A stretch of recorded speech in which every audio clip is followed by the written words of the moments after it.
Well, I'd like to say welcome to the Wittliff Collections at Texas State University, and thank you for coming today.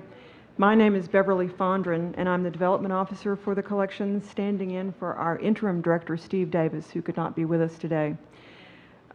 We've planned two very important and timely panels on cultural and political populism, with an exceptional lineup of panelists and musicians, all recruited by our guest of honor, Jim Hightower, and his staff.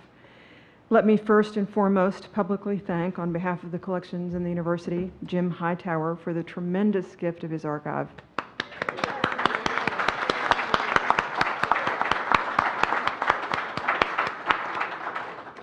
We couldn't imagine a more fitting addition to the collections. The archive is open for research after 1 year. It's open. We expect many, many students and scholars and the general public to come here to conduct research on Jim's life's work as a populist, journalist, historian, and advocate. FredHarris, former U.S. Senator from Oklahoma and one of our panelists today, will provide a much more thorough and engaging introduction of Jim a bit later in the day. I'm going to keep my comments brief so that we can keep moving forward. I would like to acknowledge a few people whose hard work and wonderful contributions have gone into making this event. I know Jim will make some of the same acknowledgments later today, but you can never thank people enough. Two very important people whose ongoing support we could not do without. One is Bill Wittliff, the founding donor of these collections. And Bill will be here a little bit later today, but I always have to mention Bill's name because we wouldn't be here without him. The other is Joan Heath, who's the Assistant Vice President for the University Library, whose support is very important to us at the collections. Thank you, Joan.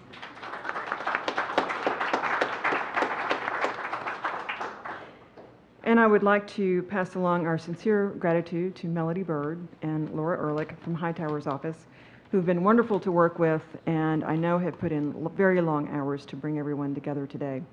A big thank you to all the Wittliff Collection staff who are running around, and if you ever have any questions today, please feel free to find someone with a Wittliff name tag and ask them. I would like to say I want to especially thank Amy Cochran, who's our events coordinator, whose attention to detail and extraordinary organizational skills we could not do without either. I also want to thank Suzanne Perkins, the owner of Cool Mint Cafe in San Marcos, for providing the wonderfully locally grown food and wine that we're going to enjoy today. Suzanne and the Cool Mint is a very generous supporter of the collections, and we will have some refreshments during the break between panels as well as the afternoon reception beginning later today. I also want to thank St. Arnold's Brewery for the beer, Texas Specialty Cut Flowers from the Arnowski Family Farm for their flower arrangements. I also want to thank Steve Davis, who again is not here today, for the wonderful exhibition that he curated of Jim Hightower's materials. I also want to say thank you to Mary Garcia, our assistant archivist, and Bianca Marshall, a student worker who spent the better part of a full year inventorying and preserving the Hightower archive so that it could be open for research and not sitting in boxes for years and years and years. And last but not least, the former director of the Wittliff Collections, Connie Todd, who ably led the collections for 12.5 years and was here when the discussions first began with Jim about his archive. Just a couple of quick housekeeping items I'd like to mention. One is please turn off your cell phones. They do interfere sometimes with the microphones and the sound, and we obviously have been having a few problems today. And then again, take time during the break and the reception this afternoon to view the exhibits. Of course, importantly, the Hightower exhibit, but also the Viva Mexico exhibit that we have in here, and then in the other galleries is Vaquero, and these are photographs by Bill Wittliff that he took back in the early 70s that are really wonderful. And then lastly, just please enjoy yourselves today. And now to introduce our first panel, Populism in Texas Politics, please join me in welcoming Jim Hightower.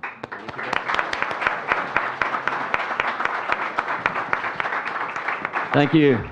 Thank you very much. Thank you, Beverly, and this wonderful Wittliff staff. They have just been fabulous to work with, the most professional bunch of people. It just intimidated us so much. We were not used to that sort of efficiency. But we're gathered here to talk about the living spirit of Texas populism and making the point that this is not just something that happened back in 1877 when populism sprang out of Lampasas County, or not something that just goes back to the 1892 People's Party or the 1896 William Jennings Bryan election, but rather something that is vibrant across our state and across our country today. And it also, I believe, is vital to the progressive future of the United States. And we're not going to dwell on the history of populism. Y'all have been handed one of these as you came in. This is my Hightower lowdown. We've got copies of it out there. This is from last May when we went into the history of populism a bit because the media had taken to calling Sarah Palin and Rush Limbaugh and those people populists, so we thought we might lay out what populism really is and whether they measure up to it. We call this the living spirit of Texas populism because it's the spirit that matters. Not very few people actually call themselves populists, yet they are. And that's what we want to talk about today. Again, unlike the faux populists on the right wing, we believe that the real political spectrum is not right to left. That's theory. That actually divides us. Rather, the true political spectrum in America is top to bottom. That's experience. That's where people actually live. And I find that about 80% of the American people don't find themselves even in shouting distance of those powers at the top, no matter what the powers call them. So that's what we're here to talk about today, is top to bottom. My role here is to introduce the panel, and then we're going to turn them loose. I'll start with my old pal, FredHarris, Fred R. Harris. He was red long before Oklahoma became the reddest state of all. And he was not red because he was at all Republican. He was a hardcore populist striving Democrat as state senator and then becoming U.S. senator. But he was red because he took on the corporate giants, so the lobbyists and the Republican opposition started calling him Fred Red Harris. Well, you know, Woody Guthrie once said, I'm not a communist, but I have been in the red all my life. And many of us have experienced that. Well, I've known, admired, and enjoyed Fred Harris for 40-something years, back when he was U.S. Senator. Then I was his campaign coordinator in '76 when he ran for president. I made Fred what he is today, a professor in Albuquerque. He's the author of a book called The New Populism back in the 1970s that really kind of set it out in modern terms. Author of countless books, including 3 novels. Great speaker, just a fabulous storyteller, and all-around human being. Fred, we welcome you to sunny San Marcos, Texas. Then I'm gonna run on down the list here. Linda Chavez-Thompson. This is one powerhouse of a woman. She doesn't have to study about working family issues because she has lived them.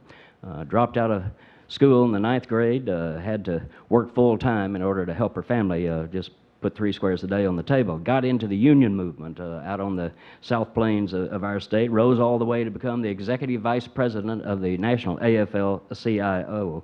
I first met her in '78, '79 when I kicked off my politicking period running for Railroad Commission, and she and her husband were just fabulous organizers. By then, they were living in San Antonio. I lost statewide, but Linda organized and mobilized, kicked butt and took names and gave me a sweeping victory in San Antonio.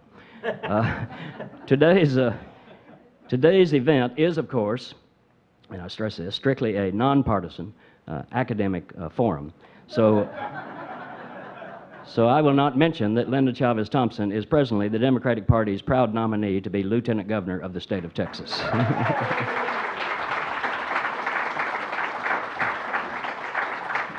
Then we've got Jim Cullen, a Texas guy with a national voice. Jim is editor of the Progressive Populist, and there are copies of it out there as well, which comes out of Iowa, though Jim is based here in Central Texas. I first met Jim when he was did a stint as editor of the Texas Observer, and I'm proud to say that my little newspaper columns run every month in this red-hot populist paper that he and his brothers put out.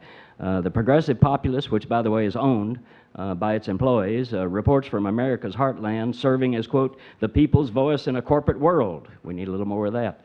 And finally, to be our moderator and commentator, our final panelist of this blue ribbon bunch that we have here is Bob Moser.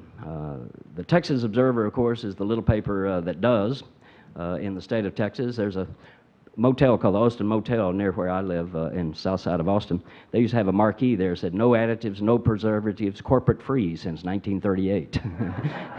Well, the Observer goes back corporate free from its beginning in 1954. Fiercely independent, freewheeling muckrakers, seriously underpaid editors over the years. I've been one of those. Ronnie Duggar was the first one, Molly Ivins, of course, and now Bob. Bob Moser hails from a North Carolina blue-collar family. He's been an award-winning journalist, investigative reporter with Nation magazine, author of a book called Blue Dixie, which has a fabulous theme. We can get into that a little bit. Now bringing a revitalized populist punch to the Texas Observer, Bob Moser. Bob, take it away.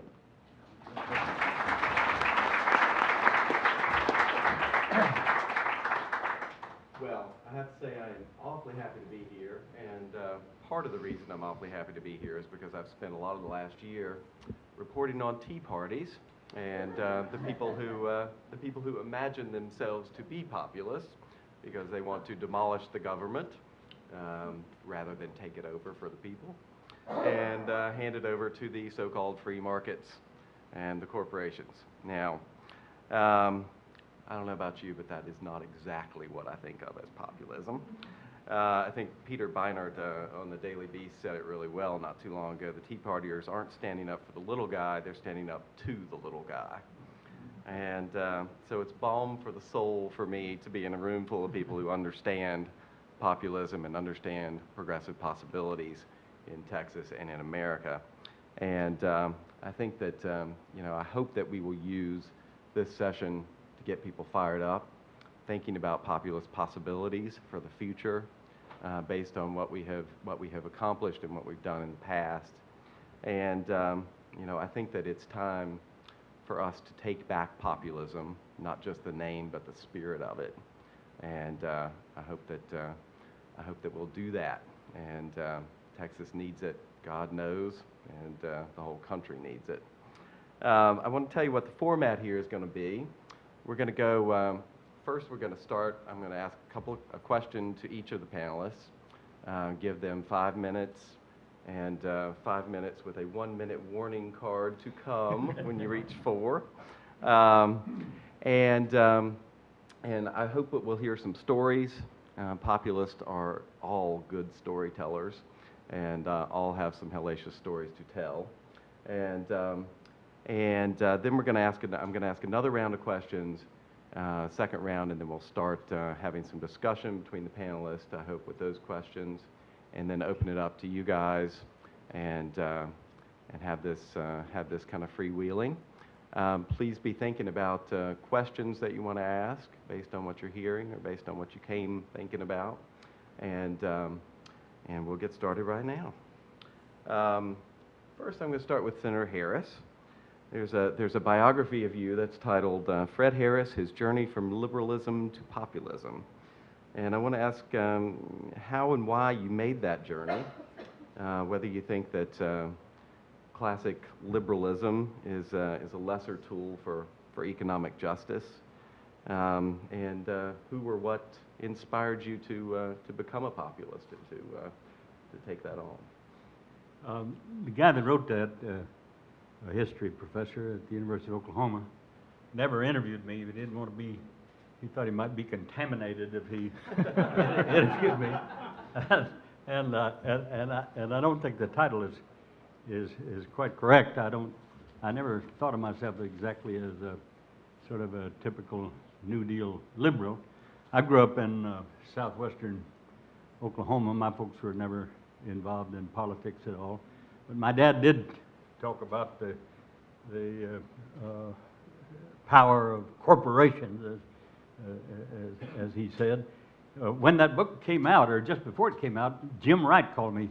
He used to be Speaker of the House here from Texas, and he said, "I've been asked to write a blurb for this book this guy's written about you," and he said, "but I'm not going to write a word that you don't approve." And so he said, "Let me read you what I've written." And so he read me this short blurb, which is on the back of the book now, with one change. He got to the point where, toward the end, he said, "And when FredHarris made his quixotic, as he put it, his quixotic run for president, and so forth. And I said, when he finished, I said, well, that's all right, go ahead. He said, you want to change any of it? And I said, no, that's fine. And he said, what about that quixotic run for president? I said, well, that's all right. And he said, well, what if I change that to underfunded?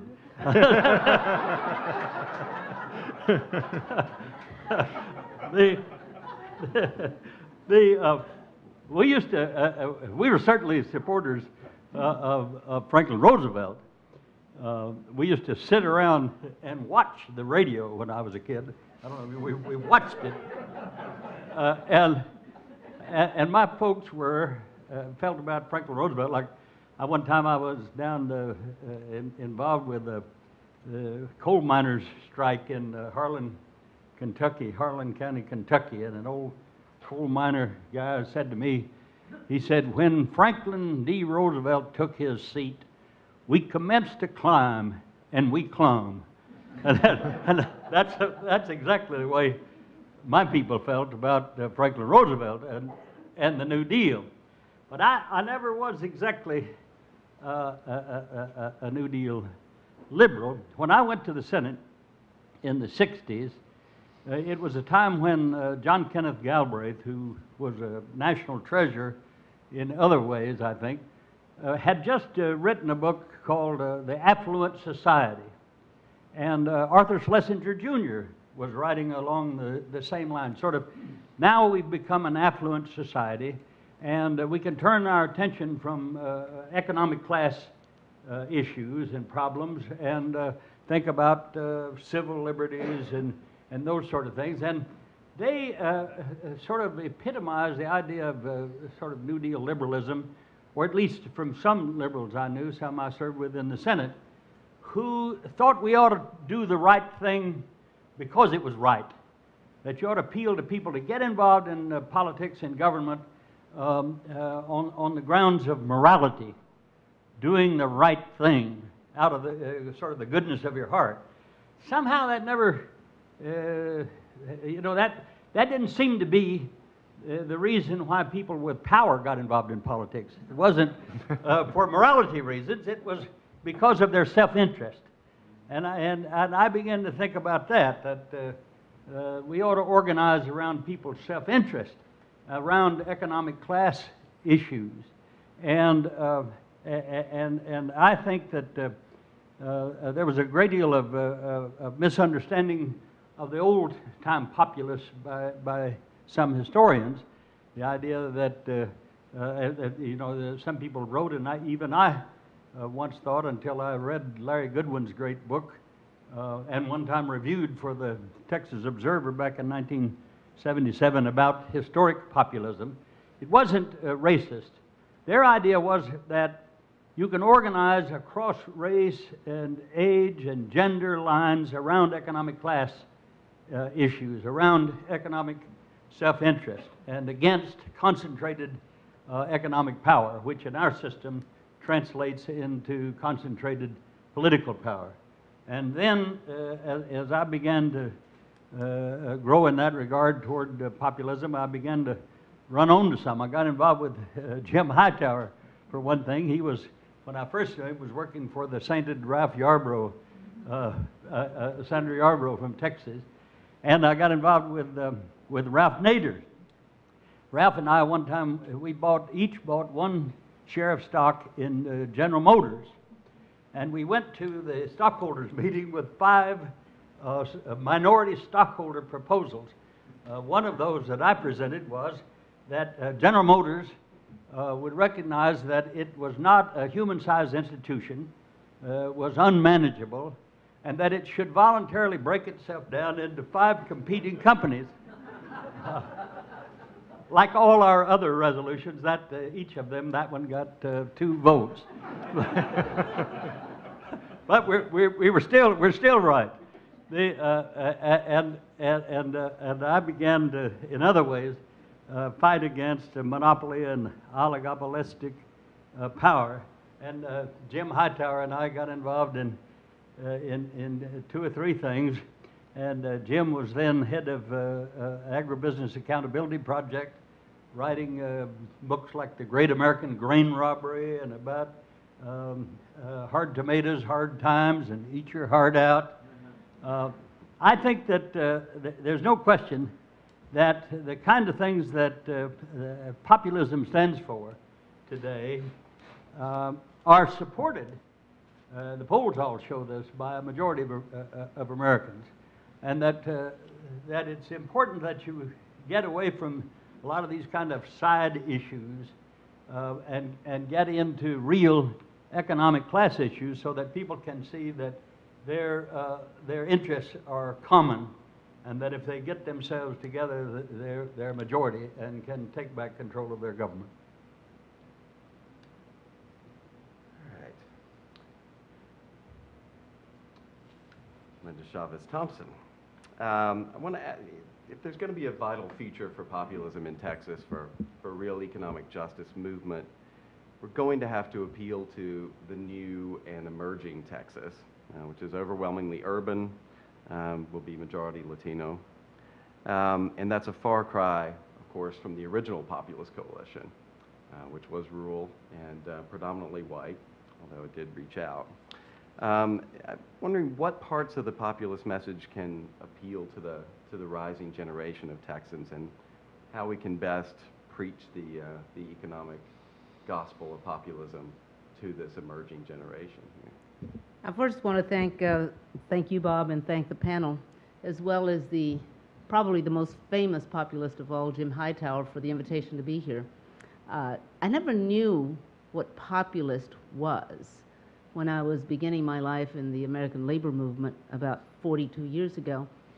And in fact, when I was starting to bone up a little bit about getting to know more about why I was going to be speaking here, and I read the different descriptions of a populist, I said, by golly, I've been doing that for 42 years of my life. and I said, gee, I'm standing right alongside the great Jim Hightower. My life in the labor movement has taught me one thing, and that was that there's always going to be people that are disadvantaged, no matter in what category, as long as that person is a worker. Whether it's in wages, whether it's in the way they're treated, whether it's in sometimes the language they speak or the color of their skin, in some way or another, workers find themselves disadvantaged. Unions, and strong unions, which have always been supported by the populist movement, because it gives people a leg to stand on, some strength, some ability to fight back, to gain respect, to gain dignity, to be somebody, to get up to the middle class, and that's been always my level of work, has been to build and help build workers' lives into the middle class. And I have done that for 40 years that I was in the labor movement, too, retired, and then the last 3 months, either my wildest dream or my wildest nightmare, since I decided to embark in this election that we're not going to talk about, right, Jim? But for me, as a Latina woman, I have seen it all. I have seen the poorest of the poor. I have seen the worst abuses of workers. I have seen the worst treatment. And just recently, with this law passed in Arizona, I'm reliving things all over again about how people are going back. They seem to want to go back instead of forward. The lives of workers are affected by everything that we do. Latino workers, for the most part, are affected even more because they don't know and haven't learned how to fight back. They think that they need to wait for somebody else to do it for them. They believe that they have the same rights. They believe that they have the same rights. They believe that it should be good for everybody. But it's always been a factor in life that many Latinos, for the most part, have been good soldiers. But they're waiting for somebody to give them the order that it's their turn next. With populism and with perhaps a new frontier in politics and empowerment of the vote, for all people, not just for Latinos, but mostly for the people that I've seen at the worst in their lives. Right now in America and across America, we are now seeing something that I thought would never happen. When I started out in the labor movement in 1967, I went to work for a construction local, and I saw, even when my father came to work there, a living wage. He had a pension plan. He had a good hourly wage. He had days off. He had health insurance. And so that was my goal, that I would help all workers build up to have the same thing, to have a good pension plan, to have vacation, to have sick leave days off to where they would be paid. And now we've reverted to jobs that only pay you an hourly wage, that you don't get paid when you're sick, you don't have vacation, you don't have a pension. Oh, yes, you do. You can save your own money when a 401k to pay yourself at the end of the time that you work, so that's your pension plan. Well, Latinos even don't have that. And one of my goals has been, since I retired 2.5 years ago, is to begin to build within the Latino community a can-do, must-do. It's up to us to make things happen in our own communities. And very simply, it's about encouraging leadership that has built within the Latino community to come out and say, it's about time we take charge. It's about time that we start looking for people that can make the difference in the lives of all workers, ordinary people, that can finally move on up to the head of the class and begin to make the change for themselves, for their families, for the state that they live in, and for the community. And I think that kind of populism can be very popular. That kind of populism can empower, and I'm hoping that as I lead my life in the next few years, that I'll be able to do that myself and get to a goal that all of us can share the wealth in such a great state as Texas. Jim Cullen, I want to ask you a two-pronged question. One is why you call your publication the Progressive Populist, and the second is because you're, as the editor of that magazine, you're better positioned than just about anybody to talk about what's actually going on out there. What signs are you seeing of populist movements, of populist activity around the country? What gives you hope for the living spirit of populism going forward? Well, the reason we called it the Progressive Populist is because when we started the paper in 1995, there was still kind of the legacy or the reputation of populism as being a right-wing movement. People tended to identify populism with people like George Wallace or even back to Father Cullen back in the 40s. And which we thought fundamentally missed the whole concept of populism, as Senator Harris was talking about earlier, that populists wanted to build up a government that could protect the people against corporations. That was the original concept, that you need a strong government to stand up to corporations, and that certainly is more pronounced nowadays than even it was back then in the 19th century. So we called it the Progressive Populist because when I called people up to say that we were starting the paper, they say populist. That's kind of, I don't know about that. So, and Jim Hightower had pretty much worked the brand a little bit, so we thought it was a good description of what we were up to. And I come originally from Iowa, where there is a strong latent sense of populism even after all these years. And when I grew up in the 60s, Harold Hughes had kind of revived the Democratic Party in Iowa. Until then, I think it was pretty much a straight Republican congressional delegation. And he was a former Republican and a recovering alcoholic. who and he's a recovering Republican, as it turned out. But he mounted a very much populist campaign, and I don't think he called himself a populist at that time. I don't think many people did call themselves populist because the name had been pretty much trashed during the 50s and 60s. But he was elected governor for, I think, 2 or 3 terms, and then was elected senator. And from that, then Iowa started electing Democratic congressmen, and we still have Tom Harkin, who I think kind of is in the same mold as Hughes to some extent.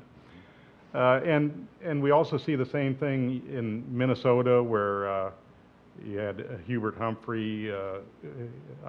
I guess you'd call him a New Deal liberal, but there is still, I think, a strong sense of populism, particularly in the Democratic Farm Labor Party of Minnesota, and the Dakotas are very strong populists. Nebraska, it's hard to believe, Nebraska and Oklahoma for that matter, that they were such strong populist states, and now they produce such reactionary, conservative politicians. But there is still, I think, a strong sense of populism under the skin, and people like Charles Grassley in Iowa. He appeals to a populist nature, and Dick Armey, I think, has made a conscious effort to strike these populist themes in organizing the Tea Party. He's originally from North Dakota, which practically had a socialist government back in the early 20th century. And I think he's adapted a lot of the populist rhetoric to protect corporations and health insurance companies. It's a particular genius to turn the populist movement to look after the interests of health insurance corporations. But we started the populists to at least give people a voice and try to develop a counterattack against the corporateocracy. All right, Senator Harris, you're one of the few people who's run for president as a genuine populist back in 1976 with Mr. Hightower at your side. And I wanted to hear some stories about what it was like to run as a populist for the Democratic nomination, but also based on your experiences and your observations, whether you can imagine a real populist making a successful run for president in the future. What would that take? One year I was teaching in London, one semester, and about midway through this course, I thought by then everybody knew about my background. I said, to illustrate something, I said, when I ran for president, and this young woman in the front row, she always jumped out of her chair, and she was from Iowa, actually, too. She said, "You ran for president?" And I said, yes, I did. And she said, "President of what?"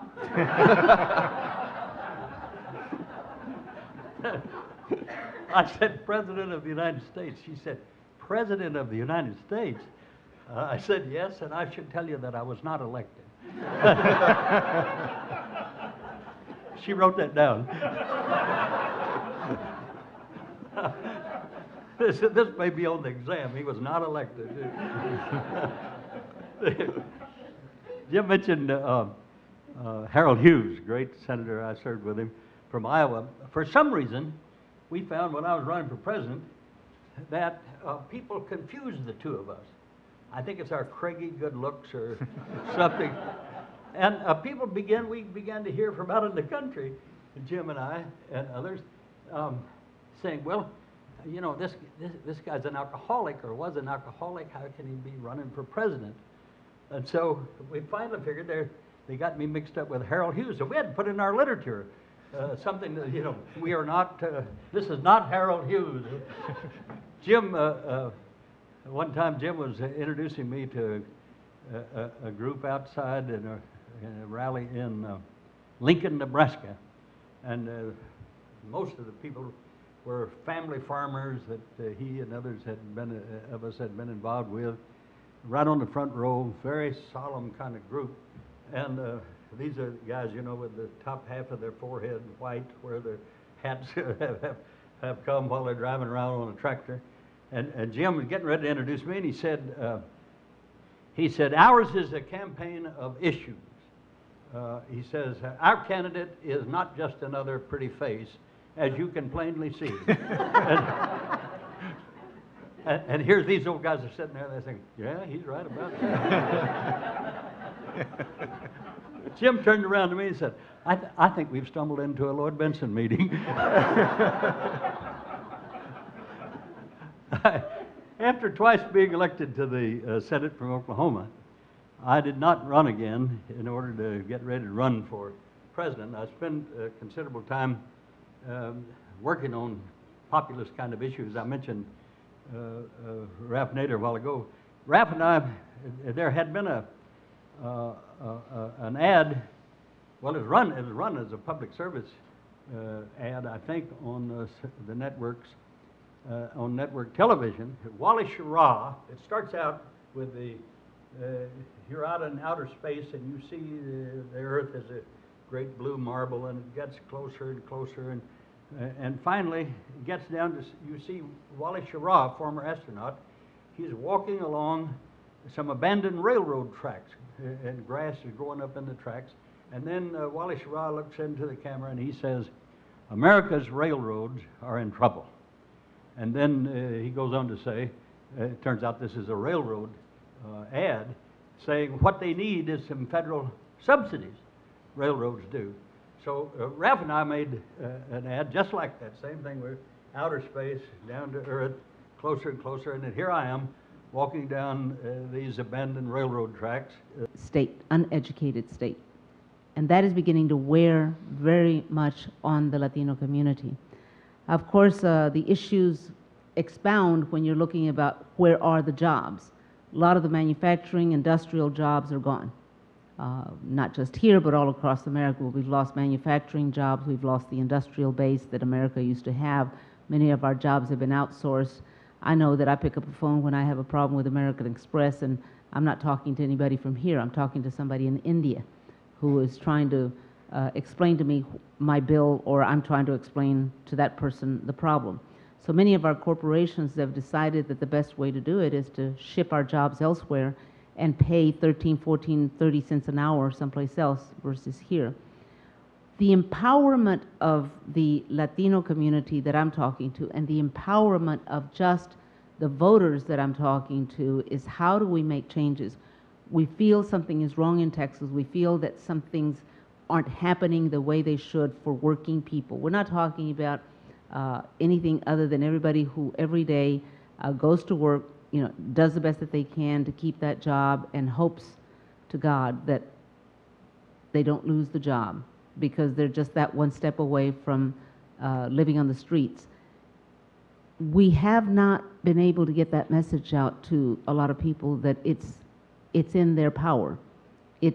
When you vote change, and that's what has to happen in Texas, we've got to have a change of the mentality that goes along with it. The unfortunate part is that one of the things that I have found, and one of the questions that I get asked when I go to South Texas is, can you promise us that you won't forget about us? Because every person that has gone out and politicked people in South Texas has promised, oh, definitely, you know, South Texas is going to be one of my priorities, and then they get elected and then they soon forget. And South Texas is always forgotten. I have said that I would not forget, and I've made it my purpose to make sure that they don't forget to remind me of that. But the question here is, we have the same economic problems in every part of the state of Texas. And I think we'll have even more if we're going to be one of at least 15 states now who have said we're not going to provide health care under the federal guidelines that have been presented, because I read the headlines today that Governor Perry has said that he will not accept to pool together an insurance because he doesn't know what the consequences might be. we're going to have to do something about that. Whether you're a Republican or a Democrat, things have got to change in Texas for people to feel that this is their state again, for Latinos especially to feel that they are a part of this community of voting Texans. And I'm trying to get the message out there, but I certainly need a lot of other people doing the same thing. And the populist way is that we share the wealth and make sure that other people come and get to the same level as where we are. If I have a pension plan, thank God that I do, because of the AFL-CIO, then everybody should be able to enjoy a little bit better life because they have a pension. They have the ability to get off of work because they're sick, or to take care of a child, or whatever it might be. But time and time again, if our neighbor and our friends aren't doing as well as we are, then none of us are doing well at all. Good.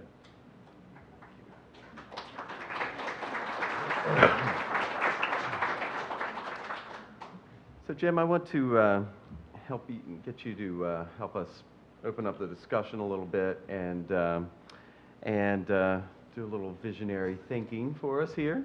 But I want to ask you what issues populists should be fighting for today. What issues can we use to build a movement for economic justice that is really vital and that can reclaim the idea of populism from the Palins and Perrys of the world?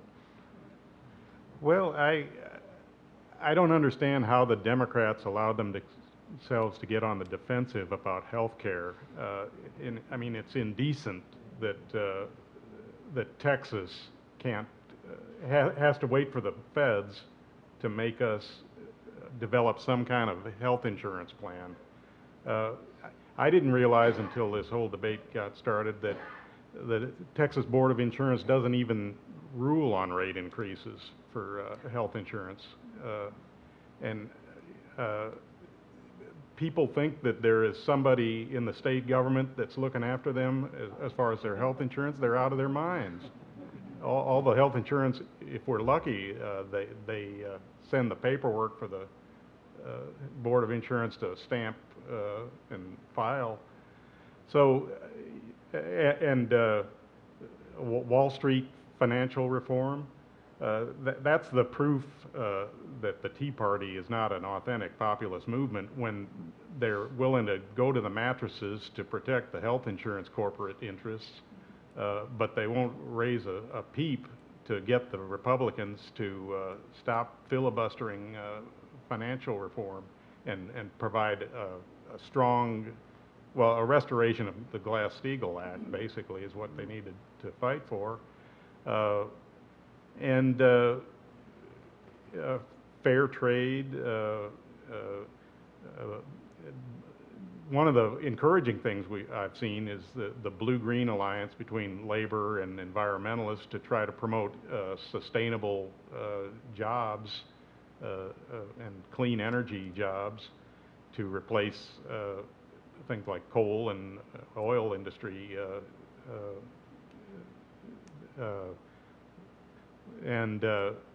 You know, these are things that we should be able to, I mean, if a Democrat can't run on these issues, they ought to be ashamed of themselves.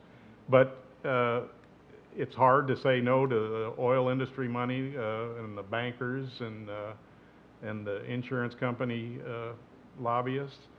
But I think it was in Michael Moore's movie Sicko that made the point that France has the excellent health insurance program it has because the politicians there are scared of their voters. Here they're scared of the Congress is scared of lobbyists. And we need to put some fear into some of our elected officials.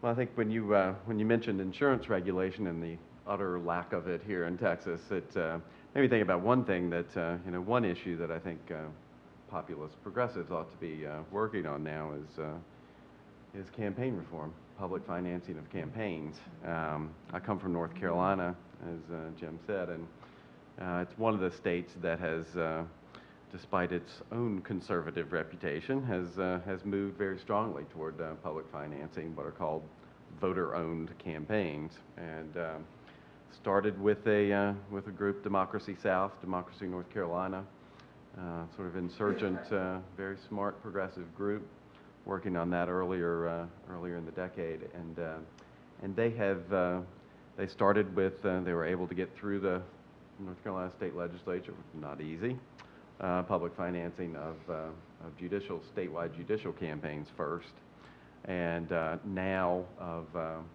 several of the Council of State offices, including insurance commissioner.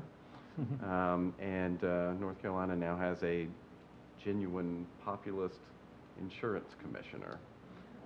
Something that's kind of hard to imagine in Texas, but you know, I think it can be done. There are a lot of states that are doing that, and I think that's one issue that populists across the board can work on, because if we can't democratize our government truly, I think Jim has said very well in the past that there's that really, you know, the so-called right-wing populists are out to shrink government, and real populists are out to take government over, and that's one way to start doing it.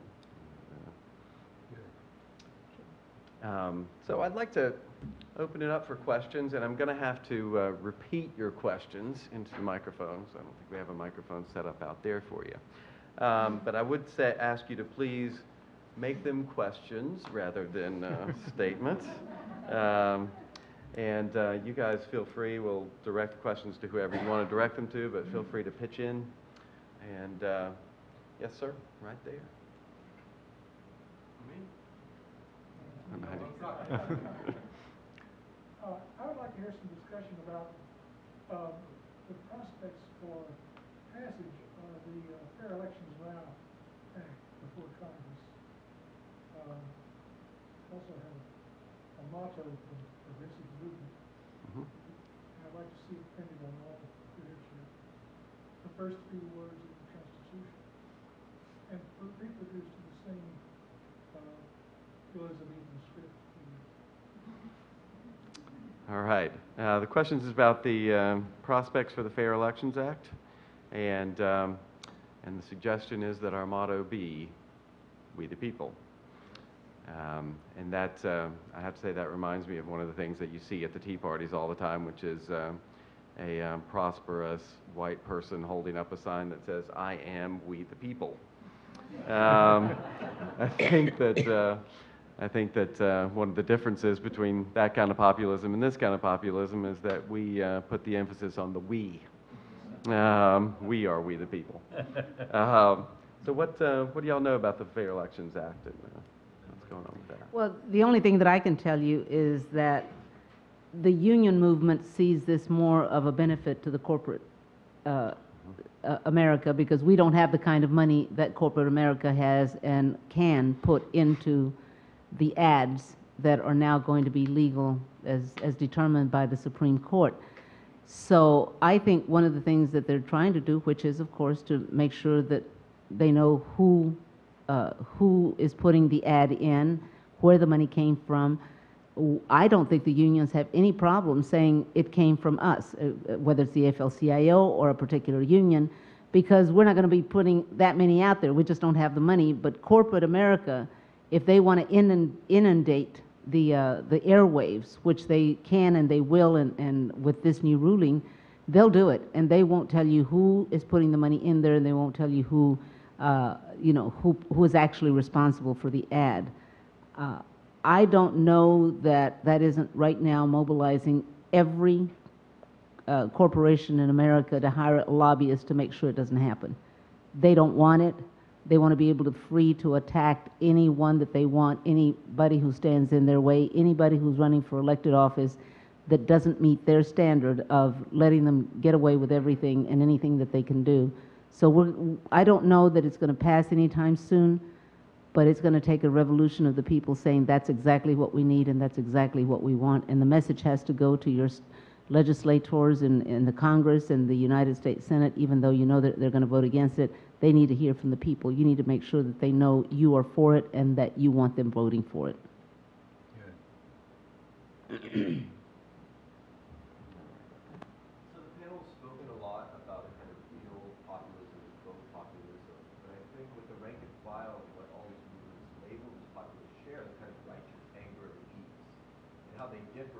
find those leads. So in this environment right now, how do we open lines of communication with those people who are angry at the status quo over issues of class or economic justice without being yelled out of the room as rank socialists? These seem to be sort of natural allies and possible allies as well. Mm-hmm. So we're asking about the difference between real info populist and the populist share an anger at elites, but and I think your question is how we present this economic message without what we think of as real populism, what is real populism, without being shouted out of the room as socialist, basically. And as one who has been shouted out of the room I don't think those people are any kind of populist, the Tea Party crowd. And I jotted down some notes from the recent CBS New York Times poll about people who say they're affiliated with the Tea Party and what kind of people are they. They tend to be white males, older, more affluent than most Americans. And ask this question, in the government dealing with the problems facing black people, are we doing too much, too little, or about right? Among non-Tea Party Americans, 19% say we're doing too much. Tea Party loyalists, 52% say we're doing too much. Or on this question, what about providing government benefits to poor? Do you think that to poor people? Do you think that encourages them to remain poor? Tea Party members, 73% say yes. That just encourages them to be poor. The idea is, if you know, there's been a lot of this in the past. If you just punish poor people for being poor, they'll quit it. But I grew up poor, and I think being poor is punishment enough. But the federal government, should they spend more money to create jobs, even if this increases the budget deficit? A majority of Americans in the poll said yes.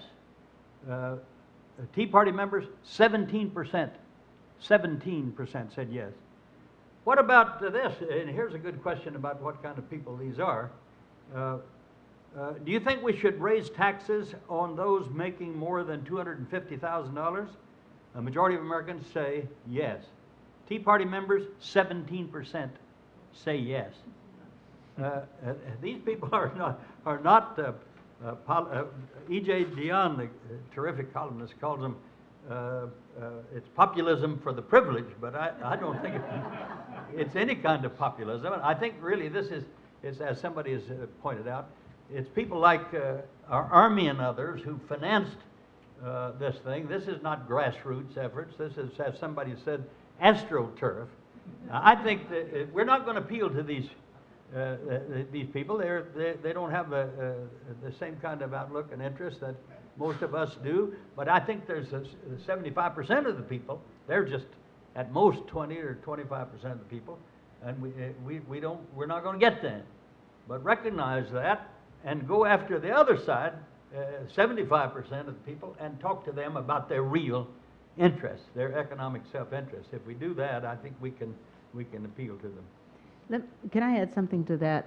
Your question is, how are we going to get people riled up to be against or for? You have to find one issue that they can all put their arms around, put their heads around, make sure that this is an issue that they care about. And I really think that education is one of those things, because every one of us wants a better education for our children, for our grandchildren. Right now, we don't have that in Texas. Our kids are so busy learning how to take a test that I remember reading, writing, and arithmetic in my days, and loving to read about Texas history, well, whatever's left of it now. Or American history, whatever's left of it now, with the State Board of Education and whatever they're going to end up voting. But the question here is that We don't have an education system that is working for our children.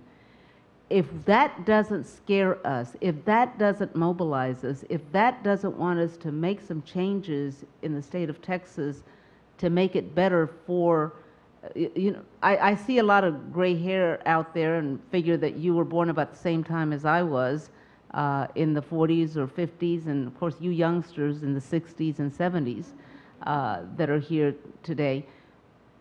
I expected a great education. I didn't get it. And I thank every day the labor movement that gave me the opportunity, that I saw something a little better and I said, well, I can do that. They gave me a chance. But right now, without that college education, and it doesn't have to be a college education, it could be better vocational training, better technical training in our high schools, because some kids don't want to go to college, and they perhaps are not college material. But the point here is that if we don't get our heads around this educational system, when we talk about a better education, we're talking about better salaries and better jobs for our children. And they don't necessarily have to graduate from college, but they do have to have that degree. And more of us should be ashamed that 1 out of 3 no longer finishes high school, and that we've got to do something about that. So I find that there's a lot of indignation across Texas that there's going to be 2 million jobs created in the future, and our children aren't going to qualify to get any of those jobs because they all require at least a minimum of a high school diploma or a GED. And if they're not prepared, then Texas is going to continue to go down. And the only thing that I feel very, very confident about is, thank God for Mississippi. They're the last at almost everything, okay? Because Texas is usually in the 48th, 49th, and like I said, thank God for Mississippi, because otherwise we'd be there as well.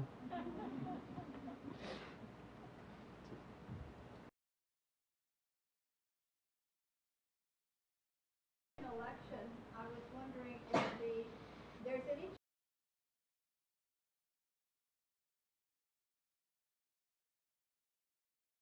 coordinate their campaigns, because I think it's much more believable that you will do something about education.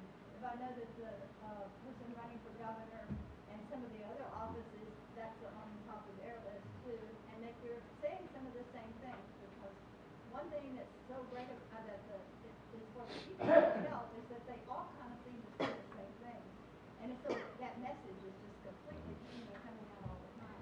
Okay, so the question is about coordinating campaigns on this side, coordinating the message and the substance of the campaigns, and whether that's going to happen in this. Well, I haven't really seen that, although that doesn't mean it can't happen in some instances, because I'll be honest with you, you'd be surprised at the difference of invitations that I get versus the one that Bill White gets, because he was a mayor of a city. I was a union leader for 40 years, so I tend to get many of the civil rights, the women, the gay, lesbian, gay, transgendered. I get minority invitations, and of course I get Democratic parties from all across the state of Texas, so I go everywhere that I'm asked and I'm able to go to.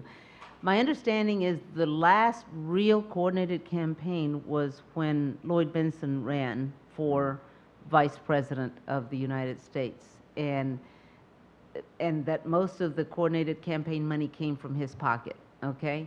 Right now, it's tough enough as a candidate to raise money, because the worst thing that I ever had to do was pick up a phone and call a friend of mine and say, I'm going to lose your friendship today because, and they said, what do you mean you're going to lose your friendship? I said, well, you know what happens when you ask your friends for money, you lose your friends. And I said, and I'm asking you for money. I'd never run for public office in my whole life, never. Union office, yes. The hardest thing is to raise money, and then there's less money. There's less people out there giving money to candidates. So to do a coordinated campaign, you're asking someone to give money to you and to give money to a coordinated campaign, so that all the candidates that are running for office can travel together, they can all go to the same place together. And those venues just are not there because the money is not there. The political donors have shrunk, and their donations have shrunk, so that's going to be hard. The message, though. The message, I will say this to you, everywhere that I've gone and I've had the opportunity to chat with Bill White and our staff works with his staff, he is very, very much on the same target as I am on the issue of education. If you saw any of his advertisement on TV, he highlighted the work that he did in Houston in getting the kids back into school, getting them back in to do their GEDs if they dropped out of school. He talks about the deregulation of tuition.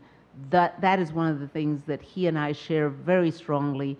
I have not had the opportunity, of course, when I listened to Hank Gilbert, I probably know a little bit about farming, but it was more cotton farming than pigs or any of those things.